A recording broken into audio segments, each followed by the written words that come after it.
Hi everyone.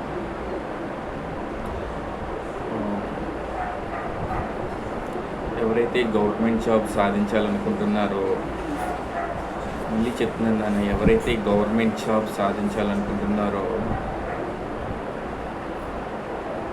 వాళ్ళు 1 year పక్కా ప్లానింగ్తో 1 year అవసరం లేదు, 6 మంత్స్ కరెక్ట్గా చదివితే తమ గోల్ని రీచ్ అయిపోవచ్చు. ఏంటంటే ఎలా ప్రిపేర్ అవ్వాలంటే, ఫస్ట్ ఏ ఎగ్జామ్ ప్రిపేర్ అవుతున్నారో ఆ ఎగ్జామ్ని మీరు సెలెక్ట్ చేసుకోవాలి. గవర్నమెంట్ జాబ్ ప్రిపేర్ అవుతున్నారో ఆ గవర్నమెంట్ జాబ్ యొక్క ఆ జాబ్ని మీరు ముందుగానే డిసైడ్ చేసుకోవాలి. దానికి మించి రిమైనింగ్ ఏ ఎగ్జామ్కి ప్రిపేర్ అవ్వకూడదు, ఆ ఎగ్జామ్కి ప్రిపేర్ అవ్వాలి.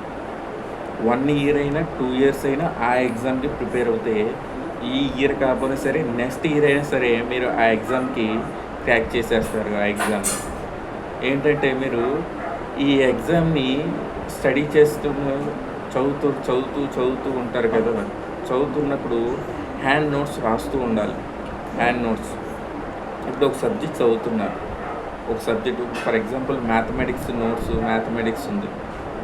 ఇప్పుడు ఆర్ఆర్బి కానీ, లేకపోతే స్టేట్ ఎగ్జామ్స్ కానీ, అలాగే టీచర్స్ డిఎస్సి కానీ, మీరు ఏ ఎగ్జామ్స్ రాస్తున్నా సరే, అలాగే కానిస్టేబుల్స్ కానీ, అలాగే బ్యాంక్స్ ఎగ్జామ్స్ కానీ, అలాగే ఎనీ కాంపిటేటివ్ ఎగ్జామ్స్ మీరు ఏ కాంపిటేటివ్ ఎగ్జామ్స్ రాస్తున్నా సరే, ఆ కాంపిటేటివ్ ఎగ్జామ్లో మీరు ఏ ఎగ్జామ్కి ప్రిపేర్ అవుతున్నారో ఆ ఎగ్జామ్ స్పెసిఫిక్గా, అలాగే ఎస్ఎస్సి కూడా ఉంది, అలాగే మీరు స్పెసిఫిక్గా మీరు దానికి ఫిక్స్ అయిపోయి ఉండాలి. ఇప్పుడు బ్యాంక్ ప్రిపేర్ అవుతున్నారంటే ఆ బ్యాంక్కి ఫిక్స్ అయిపోయి ఉండాలి. ఇప్పుడు ఎస్ఎస్సికి ప్రిపేర్ అవుతున్నారంటే ఎస్ఎస్సికి ఫిక్స్ అయిపోయి ఉండాలి. అంతే తప్ప కానీ మీరు ఇందులో ఎస్ఎస్సికి ప్రిపేర్ అవుతూ ఆర్ఆర్బి ఎగ్జామ్ రాయడం, అలాగే స్టేట్ ఎగ్జామ్స్ రాయడం, అవి చదవడం, ఆ బుక్స్ చదవడం, ఈ బుక్స్ చదవడం, అన్ని బుక్స్ చదవకూడదు. ఒక పుస్తకాన్ని ఒక మెటీరియల్ని, ఇప్పుడు జనరల్ సైన్స్ అని ఉంది.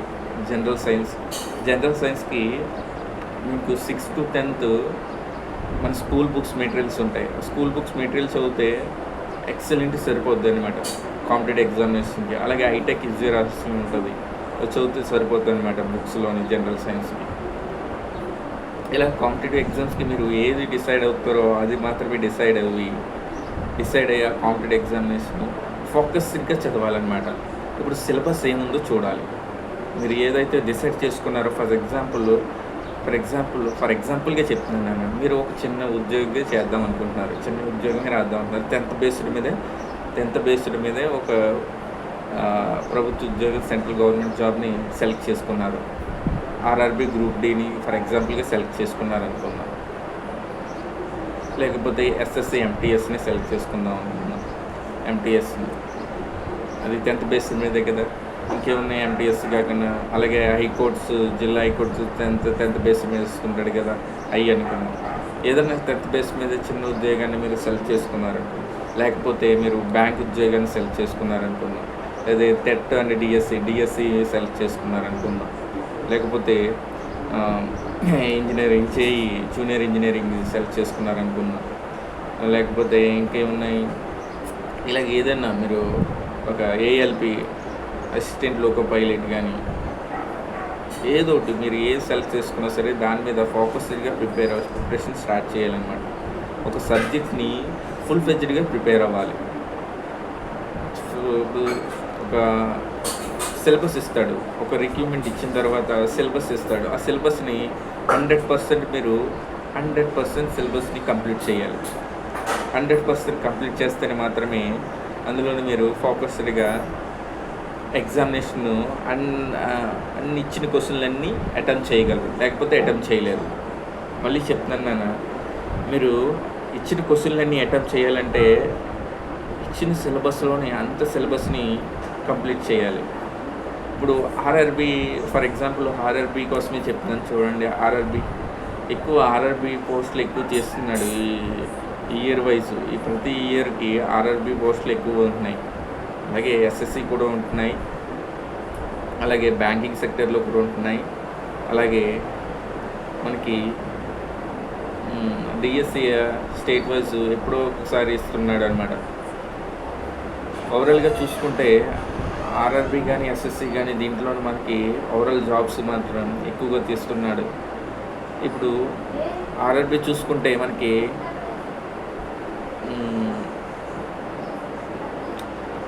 సబ్జెక్ట్స్ 4 ఉంటాయి.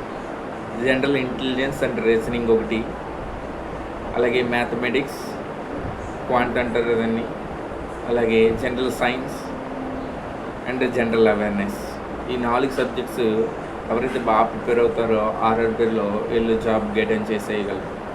మళ్ళీ చెప్తున్నాను, ఏమేంటంటే జనరల్ ఇంటెలిజెన్స్, రీజనింగ్ మీరు కష్టమైనా సరే దాన్ని ఇష్టంగా ప్రిపేర్ అవ్వాలి. ఇష్టంగా ప్రిపేర్ అయినప్పుడు మాత్రమే ఆ సబ్జెక్ట్ని ఫుల్ ఫ్లెడ్జ్డ్గా నేర్చుకున్నప్పుడు ఎటువంటి క్వశ్చన్ ఇచ్చినా సరే మీరు అటెంప్ట్ చేస్తారు. అటెంప్ట్ చేసిన అందరిలోని ముందంజలు ఉంటారనమాట. ముందంజలు ఉంటే అప్పుడు ఆ ర్యాంకింగ్ సెక్టర్లో మీకు ర్యాంక్ వస్తుంది అనమాట. ర్యాంక్ వచ్చినప్పుడు మీరు ఆటోమేటిక్గా జాబ్ గెటింగ్ చేయగలరు. అర్థమవుతుందా? మీరు ఆర్ఆర్బి ఎగ్జామ్స్ చూడండి. ఆర్ఆర్బి ఎగ్జామ్స్ కండక్ట్ చేస్తున్నాడు. RRB exams intelligence, general intelligence and reasoning ఒకటి, క్వాంట్ అండ్ మ్యాథమెటిక్స్ ఒకటి, ప్యూర్ మ్యాథమెటిక్స్, అలాగే జనరల్ సైన్స్, అలాగే చూసుకుంటే జనరల్ అవేర్నెస్ అంటే history, polity, geography, economy and current affairs, current events ఇవన్నీ ఉంటాయన్నమాట. టోటల్గా చూసుకుంటే మీరు ఇవన్నీ ప్రిపేర్ అవుతూ ఉండాలి.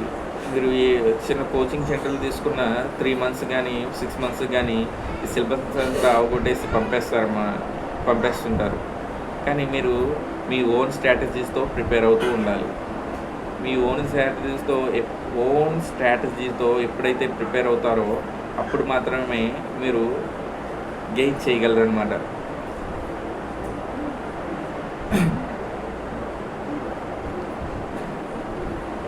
ఓన్ స్ట్రాటజీ అంటే ఎలా ఉండాలి?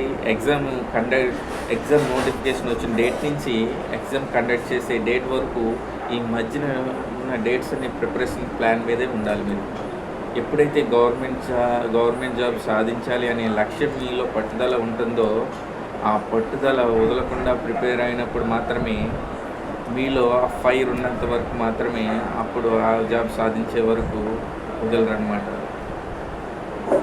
ఫైర్ ఉంటుంది, ఒక్కొక్కరికి ఒక్కొక్క ఫైర్ ఉంటుంది. చెప్పకూడదు అనుకుంటుంది, ఒక్కొక్కరికి ఒక ఫైర్ ఉంటుంది అనమాట. ఒక్కొక్కరికి ఒక ఫైర్ ఉంటుంది. ఏంటంటే నేను ఖచ్చితంగా ఎలాగైనా సరే సాధించాలని 1 year అయినా 2 years అయినా 3 years అయినా సరే అలా పట్టుకుని కూర్చుని సాధించే వరకు వదలరు అనమాట. సాధించే వరకు వదలరు, ఎలాగైనా సరే సాధిస్తారు. మీరు కూడా అదేవిధంగా సాధిస్తూ ఉండాలి. ఉంటేనే ఎలాగైనా సాధించాలి అని కోరిక ఉన్నప్పుడు మాత్రమే మీరు ఆ జాబ్ సాధించగలరు. గవర్నమెంట్ జాబ్ ఆషామాషగా రాదు. కొన్ని వేల మంది, కొన్ని లక్షల, కొన్ని కోట్ల మంది అప్లికేషన్ పెడుతున్నారు. అందులో మీరు కూడా ఒకరిగా సెలెక్ట్ అవ్వాలంటే చాలా ప్రిపరేషన్ స్ట్రాటజీ అవసరం. ఏ జాబ్ అయినా కానివ్వండి, ఏదైనా కానివ్వండి, అందులో మీరు ప్రిపరేషన్ దేనికైనా సరే, సెంట్రల్ గవర్నమెంట్ అయినా స్టేట్ గవర్నమెంట్ అయినా సరే, మీరు ప్రిపరేషన్ స్ట్రాటజీ ఎలా ఉంటేనే ఆ లెవెల్ ఉంటేనే మరి ఈ లెవెల్ కదా ఆ లెవెల్ ఉంటేనే మీరు అందకుండా ఊహించిన ప్రిపరేషన్ స్ట్రాటజీ ఉంటేనే మాత్రమే మీరు సాధించగలరు అనమాట. లేకపోతే మీరు సాధించలేరు. అర్థమవుతుందా? ఇది మాట. మీరు ఎప్పుడైతే బాగా ప్రిపేర్ అయ్యి 100% ఫుల్ ఫ్లెడ్జ్డ్గా ప్రిపేర్ అయ్యి 100కి 100% సిలబస్ అంతా కంప్లీట్ చేసి ఎగ్జామినేషన్కి వెళ్ళి 100 క్వశ్చన్స్కి 100 మీరు ఎన్ని అటెంప్ట్ చేస్తారో అన్ని అటెంప్ట్ చేయగలే స్టామినా మీలో ఉంటే అప్పుడు మీరు క్వాలిఫై అయ్యి ఆ ర్యాంకింగ్ సెక్టర్లో ఫస్ట్ ర్యాంకింగ్లో ఒకరు మీరు ఉంటారు. అప్పుడు మీరు కూడా సాధించి ముందంజు గవర్నమెంట్ జాబ్ తెచ్చుకుంటారు. ఓకేనా? ఈ విధంగా ప్రిపేర్ అవుతాయి, కానీ ఈ రోజుల్లో గవర్నమెంట్ జాబ్ సాధించడం కష్టతరం. ఓకేనా? ఈ విధంగా ప్రిపేర్ అవుతారని కోరుకుంటున్నాను. మీ ఫ్రెండ్ లక్ష్మయ్య, మీ ఫ్రెండ్స్ లక్ష్మయ్య.